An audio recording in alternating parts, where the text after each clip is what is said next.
Today we will be reviewing the basics of the law of demand and the law of supply.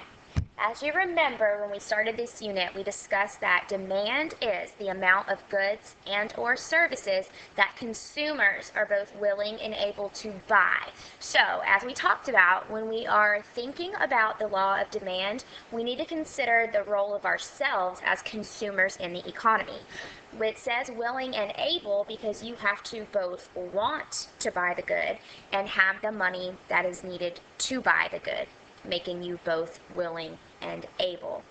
For supply, we have to switch gears and we have to think about ourselves as producers. So that means that supply is the amount of goods and services that producers are willing and able to sell. So for consumers and demand, we need to think about the fact that consumers like to buy goods at low prices. If prices are lower, consumers will buy more. However, supply is the opposite. As a producer, you want to sell more goods at a higher price. Selling more at a higher price means more revenue for yourself or for your company. So as we continue to look at supply and demand, we've got to remember that we have determinants. Now, determinants determine which way the supply and demand curves will shift. Remember, with shifting, we have two directions that we can move. We can make a shift to the right or to the left. So what's the difference? Well, here in the center, we have what we call our equilibrium price.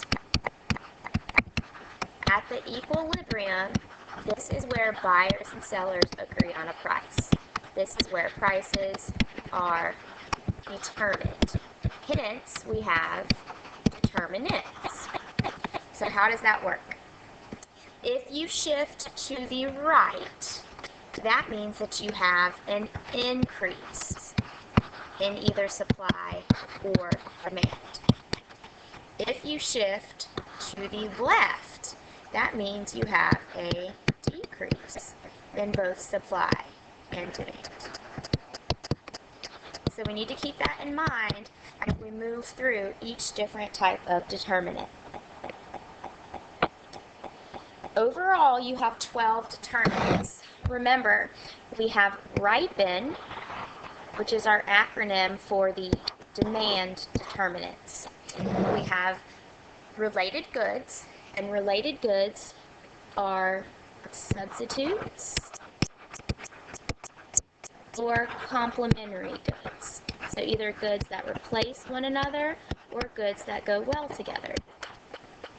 We have income, and again, we're talking about consumer income.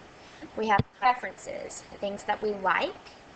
We have expectations. If we know a sale is coming soon, we're not going to buy the good now if it's not a necessity. We'll wait until the sale hits. Again, because the law of demand says the lower the price, the more consumers will buy. And we have the number of buyers. Remember, this is specifically pertaining to consumer population. For supply, we have number of sellers. So if you remember, for demand, we have number of buyers. For supply, we have number of sellers. The T is technology.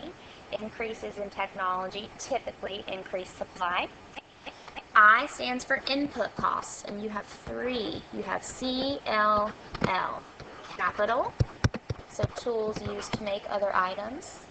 Land, so these are your natural resources. And you have labor, physical and mental labor. The G in hashtag Tigers stands for both government taxes and subsidies. How do these affect one's ability to produce? The E is expectations. The R is regulations, and S is supply shock. So again, these 12 determinants will determine whether or not we shift our supply or demand curve to the left or the right. So for practice problem number 1, it says the price of cocoa beans increases. Graph mocha cappuccinos. Well, step number 1 is which determinant? So if you need to go back and look at your list up above, you can do that to determine it. So we are talking about the price of cocoa beans. So coming back up to the top, we know that prices are involved with either related goods or input costs. So if we're talking about the price of cocoa beans, is that considered a substitute good, a complementary good, or is cocoa beans one of the three input costs, capital, land, or labor? Because we know that cocoa beans come from the land, it's a natural resource, cocoa beans in this example will be considered an input cost. So, if cocoa beans are more expensive, since we're looking at input costs, we know we are going to be shifting the supply curve. Input costs are more expensive. In order to produce cocoa, it's going to be more expensive because of the price increase. So can we produce more cappuccinos or less? Well, since it's more expensive now, we are going to produce less cappuccinos. So less means we're going to shift our supply curve to the left.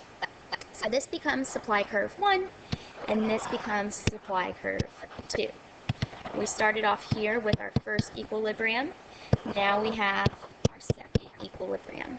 So if we come down to the x-axis, we see that we have shifted to the left. Remember, this is quantity. And if we look at our axis, the y-axis, we see that we have increased. Remembering that the y-axis represents price. So shifting from E1 to E2 caused a lower quantity and increased the price level.